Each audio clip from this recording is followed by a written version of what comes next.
क्या हालचाल है मित्रों। वैसे हालचाल तो आज ठीक ही होगा, खराब तो कुछ लोगों का कल होगा हाल, और फिर कुछ लोगों की चाल भी बिगड़ेगी और मार्केट छोड़ के भागेंगे। क्योंकि ऑब्वियस सी बात है, छठा स्ट्रेट सेशन है जहां पे मार्केट के अंदर गिरावट हुई है। और बात की थी हमने सुबह में अपॉर्चुनिटी की कि है अपॉर्चुनिटी, अगर हो पैसे तो फायदा उठा लेना चाहिए, नहीं है तो कोई दिक्कत नहीं, एसआईपी चल रही है। क्लोजिंग की भी अगर बात करते हैं तो ठीक है, थोड़ी सी जब मैंने वीडियो बनाया था उस टाइम पे ज़्यादा गिरा था, उससे थोड़ा सा कम पे क्लोजिंग हुई है। जैसे निफ्टी 50 जो हमारा लार्ज कैप इंडेक्स है वो 1% से थोड़ा सा कम गिरा है। जो मिड कैप है वो 2% गिरा है। जो स्मॉल कैप इंडेक्स है 250 वो 3% से थोड़ा कम गिरा है, 2.25%। और जो सबसे छोटा माइक्रो कैप इंडेक्स है 250 वो 4% से थोड़ा कम, 4.25% के पास गिरा है। तो एक चीज जो आज इस वीक का जो पहला दिन है इस गिरावट में, जो हमें पिछले वीक के गिरावट से अलग दिखी, पिछले वीक में ये हो रहा था कि लार्ज सबसे ज्यादा गिर रहा था, मिड उससे कम, स्मॉल उससे कम, माइक्रो उससे कम। लेकिन इस वीक में ये हुआ है कि लार्ज सबसे कम गिरा है, मिड उससे ज्यादा, स्मॉल उससे ज्यादा, माइक्रो उससे भी ज्यादा। तो सबसे एक बड़ा डिफरेंस है पिछले हफ्ते की गिरावट में और इस हफ्ते की गिरावट में। ब्रॉडर मार्केट में भी गिरावट पिछले हफ्ते में हुई है, लेकिन पिछले हफ्ते में ये हो रहा था कि मिड स्मॉल के मुकाबले में लार्ज ज्यादा गिर रहे थे। और इस हफ्ते में हुआ है, पहले ही दिन जो हमें देखने को मिला है कि लार्ज के मुकाबले में मिड स्मॉल के अंदर ज्यादा गिरावट हुई। तो ये थोड़ा सा शिफ्ट हुआ है, चेंज। यहाँ पे रीजन मुझे तो कुछ ऐसा अलग रीजन समझ में नहीं आता, लेकिन बहुत सारे जो एक्सपर्ट्स हैं उनका मानना है कि जो इजराइल ईरान का वॉर है वो उसके थमने की कोई मतलब वहां पे बात नहीं समझ में आ रही है, जिसके कारण क्रूड ऑयल की प्राइसेस ऊपर जा रही हैं। एक वो ट्रिगर पॉइंट हो सकता है। दूसरा मेन ट्रिगर पॉइंट इंडिया के अंदर से ये आ रहा है कि अब लोगों का ऐसा मानना है, एक्सपर्ट्स का, कि जो एग्जिट पोल है, जो इलेक्शंस हुए हैं, एग्जिट पोल जो है वहां पे बीजेपी को कम सीट मिलने के चांसेस हैं। तो इसको लेकर भी मार्केट थोड़ी सी घबराई हुई है। और हो सकता है जब इलेक्शन का रिजल्ट आएगा और वहां पे अगर बीजेपी की सरकार नहीं बनती है तो उस कारण से मार्केट के अंदर में और डिप देखने को इसलिए मिल सकता है कि अगर सेंटर में और स्टेट में एक गवर्नमेंट रहती है तो मार्केट को ये चीजें पसंद आती है, क्योंकि पॉलिसी मेकिंग आसान हो जाती है। ये रीजन बताया जा रहा है। तो देखो, अगर पर्सनल मेरे ओपिनियन आप जानो तो मुझे मतलब ही नहीं है कहाँ क्या हो रहा है, कहाँ कुछ हो रहा है, उससे मुझे कुछ लेना देना ही नहीं है।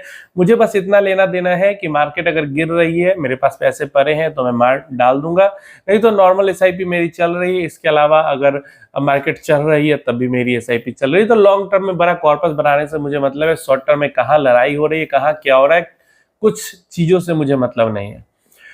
क्योंकि शॉर्ट टर्म में मार्केट को वॉलेटाइल, आप लोग मानो या ना मानो, मार्केट को वॉलेटाइल कराया जाता है। क्योंकि जो बिग फैट ट्रेडर्स होते हैं, मैं डीआईआईज को, एफआईआईज को, सबको एक तरीके से ट्रेडर्स ही मानता हूँ, क्योंकि इनके पास इतना पैसा होता है, ऑपरेटर्स सॉर्ट ऑफ आप कह सकते हो कि ये मार्केट को मूव करा देते हैं, स्मॉल बिड में तो खासकर। तो वैसे में मार्केट को जानबूझ के भी गिराया जाता है कभी कभी, एंट्री कराने के लिए। बड़े लोगों को एंट्री करना होता है तो मार्केट को जानबूझ के भी गिराया जाता है। तो इसीलिए तो मैं म्यूचुअल फंड के अंदर इन्वेस्टेड हूं कि मुझे कुछ लेना देना उससे है नहीं, मार्केट गिर रही है, चल रही है। मेरी साइकोलॉजी एकदम सॉर्टेड है कि मुझे लॉन्ग टर्म में वेल्थ क्रिएट करना है।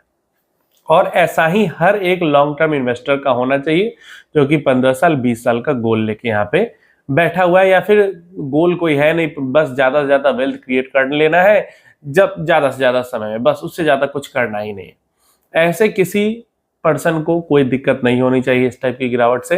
गिरावट शॉर्ट टर्म ट्रेडर्स को होती है जिन्होंने स्विंग उठाया हुआ है और सब कुछ, एक हफ्ता पहले तक सब कुछ अच्छा चल रहा था और स्विंग उठाया हुआ है और अभी तो मार्केट का मूड खराब हो गया, तो अब हो सकता है लॉस में निकलना पड़ जाए। जो स्विंग ट्रेडर्स हैं या इंट्राडे ट्रेडर्स हैं, इस टाइप के जो ट्रेडर्स हैं उनके लिए ये परेशानी वाली चीज है। या फिर वैसे लोगों के लिए भी परेशानी वाली चीज है जो ईटीएफ की दुकान टाइप ऑफ स्ट्रेटजी फॉलो करते हैं, बस पैसा डालना है, थोड़े दिन में बढ़ जाएंगे, फिर निकाल लेना है, फिर डालना है, फिर थोड़े दिन में बढ़ जाएंगे, फिर निकाल लेना है। मार्केट की गिरावट को वो लोग काउंटर नहीं करते हैं। तो एक हफ्ते 6 दिन हुआ है, 6 सेशन में इतनी हालत खराब सबकी हुई पड़ी है। अगर 6 महीने तक मार्केट एक जगह कंसोलिडेट करता रह गया या 100 पॉइंट 200 पॉइंट गिरते ऊपर नीचे करता रह गया, फिर तो ऐसे लोगों के तो पसीने छूटने वाले हैं। ऐसे लोग तो सर्वाइव नहीं कर पाएंगे, उनके पास मार्केट को छोड़ के जाने के अलावा कोई रास्ता ही नहीं बचेगा। और अच्छी चीज है, अगर इस तरीके की, मैं तो चाहता हूं एक एक 1.5 महीना 2 महीना मार्केट थोड़ा ऊपर नीचे करके नीचे ही रहे। मेरे लिए कम से कम ये जो 50% से ज्यादा जो बेकार लोग मार्केट के अंदर घुस चुके हैं, जो बस डेली प्रॉफिट निकालने के चक्कर में रहते हैं कि डेली प्रॉफिट कैसे भी बन जाए, ऊपर नीचे करके डेली बाई सेल करते रहते हैं। एक्चुअल में वेल्थ इनको नहीं बनाना है, बस वो मार्केट के अंदर आ गए हैं भेड़ चाल के कारण। वैसे लोग मार्केट से बाहर निकल जाएंगे और एक तरीके से जो अच्छे समझदार इन्वेस्टर है वही मार्केट के अंदर बच जाएंगे। तो अच्छी चीज है, क्रैश करेक्शन इस टाइप का होते रहना चाहिए टाइम टू टाइम, ताकि छटते रहे, जो अच्छे इन्वेस्टर है वो बचे और जो भेड़ चाल में घुसे मार्केट के अंदर में वो निकलते रहे। तो रीजन बेसिकली मुझे तो जैसा एक्सपर्ट्स का मानना है वैसा मेरा भी मानना है, 2 ही रीजन मुझे समझ में आ रहा है, इसके अलावा तीसरा रीजन तो यहाँ पे समझ में नहीं आ रहा। अब कई लोग कह रहे हैं कि चाइना में शिफ्ट हो रहे हैं FIIs FPI, इस कारण मार्केट गिर रही है। तो लार्ज कैप गिरेगी तो मैं समझ सकता हूं कि चाइना के अंदर इन्वेस्टमेंट करने के लिए इंडिया से बेच रहे FIIs, लेकिन स्मॉल मिड इवन माइक्रो अगर गिर रही है तो माइक्रो में और मिनी में स्मॉल में इन सब में FIIs का जब बहुत ज्यादा एक्सपोजर उनका इंडिया के अंदर होता तो थोड़ा बहुत उधर हो सकता था, लेकिन अभी तो वैसे भी FIIs का इंडिया के अंदर एक्सपोजर कम है और ज्यादातर एक्सपोजर लार्ज साइड में उनका ही है। तो मिड स्मॉल को गिराने में FIIs का नहीं, FIIs लार्ज मिड तक ठीक है, लेकिन जो स्मॉल और माइक्रो की गिरावट हुई है इसके पीछे DIIs का हाथ है या फिर जो बिग HNIs हैं इंडिया के अंदर के ही इन्वेस्टर है उनका हाथ है, और रिटेल इन्वेस्टर का भी थोड़ा बहुत हाथ कह सकते हो, क्योंकि जब गिर रहा होगा तो जो रिटेल निवेशक होंगे वो भी बेचे होंगे कि भाई अब गिर रहा है तो जो प्रॉफिट है वो निकाल लेता हूं, कहीं वो और ना कम हो जाए, इस कारण से गिरावट हुई होगी। तो ये सब कुछ रीजन हो जाते हैं जिसके ऊपर बहुत ज्यादा ध्यान देने की जरूरत नहीं है।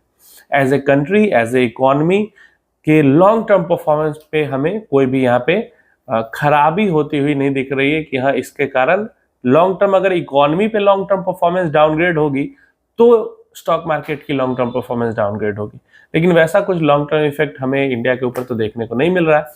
क्रूड ऑयल बढ़ेगी तो इंडियन इकोनॉमी पे असर आएगा, ये बहुत बड़ा सच है कि अगर इजराइल ईरान का वॉर नहीं रुकता है या फिर इसका समाधान होते हुए नहीं दिखता है तो क्रूड ऑयल और ऊपर शूटअप करेगा, और क्रूड ऑयल जितना ऊपर जाएगा इंडियन इकोनॉमी को शॉर्ट टर्म में उतनी परेशानी होगी, क्योंकि भाई लगभग 80% 90% तो क्रूड ऑयल खरीदता ही है भारत। तो क्रूड ऑयल का जितना प्राइस ऊपर जाएगा, अब कंपनीज नहीं एब्जॉर्ब करेंगी, वो नॉर्मल लोगों पे ही प्राइस डालेगी, उतना इन्फ्लेशन भागेगा, क्योंकि इंडिया खरीदेगी महंगे दाम पे, और महंगे दाम पे जब खरीदेगी तो अब महंगा बेचेगी, और महंगा जब कंपनीज खरीदेंगी फिर वो पीपल नॉर्मल कस्टमर पे ट्रांसफर करेंगी, और फिर उससे क्या ट्रांसपोर्ट का खर्चा बढ़ेगा। तो नॉर्मल लोगों का जो भी बिजनेस हो रहा है, ट्रांसपोर्ट की जरूरत तो सब में होती है। तो वहां पे ये चीज है कि अगर क्रूड ऑयल कूल डाउन होता है, क्रूड ऑयल नीचे ऑलमोस्ट 80 के पास पहुंच चुका है, तो क्रूड ऑयल अगर नीचे आता है तो ये अच्छा है हमारी इकोनॉमी के लिए, और क्रूड ऑयल ऊपर जाता है तो ये बुरा है हमारी इकोनॉमी के लिए, लेकिन शॉर्ट टर्म के लिए ही, क्योंकि ऐसा नहीं है कि अगर 80 से 90 भी चला जाता है तो क्रूड ऑयल 90 पे ही जाकर रुक जाएगा, फिर वो आएगा नीचे जैसे जैसे सिचुएशन नॉर्मल होगी, लेकिन जितने टाइम तक ऊपर रहेगा उतने टाइम तक थोड़ा सा परेशान करके रखे। क्या मैंने आज इन्वेस्टमेंट की है? तो यस, मैंने आज इन्वेस्टमेंट की है, और आज नहीं की है मतलब एक्चुअली मैंने कल ही कर दिया था, मार्केट क्लोज था, मुझे फर्क नहीं पड़ता, म्यूचुअल फंड के अंदर पैसा डालना है तो मार्केट क्लोज ओपन हो क्या ही फर्क पड़ता है। मुझे थोड़ी बहुत उम्मीद थी कि हो सकता है आज मार्केट निगेटिव हो, तो मैंने पैसा डाला है और स्मॉल कैप फंड्स के अंदर ही डाला है, और अच्छा बात है भाई, स्मॉल कैप गिरे भी है तो मुझे अच्छा फायदा भी हो सकता है मिले शॉर्ट टर्म में। लॉन्ग टर्म में तो इतना 1-2-3% का लॉन्ग टर्म में आपको आज से 10 साल ये आपको दिखेगा भी नहीं कि कहाँ 3% गिरा था, लेकिन ठीक है जितना है उसके अकॉर्डिंग अच्छा है। और आप अपनी राय देना, आप लोग पैनिक कर रहे हो क्या? मुझे लगता है आज तो नहीं कर रहे हो, लेकिन कर बहुत सारे लोग पैनिक करने वाले हैं, बट नहीं करे पैनिक, इसी में सबकी भलाई है।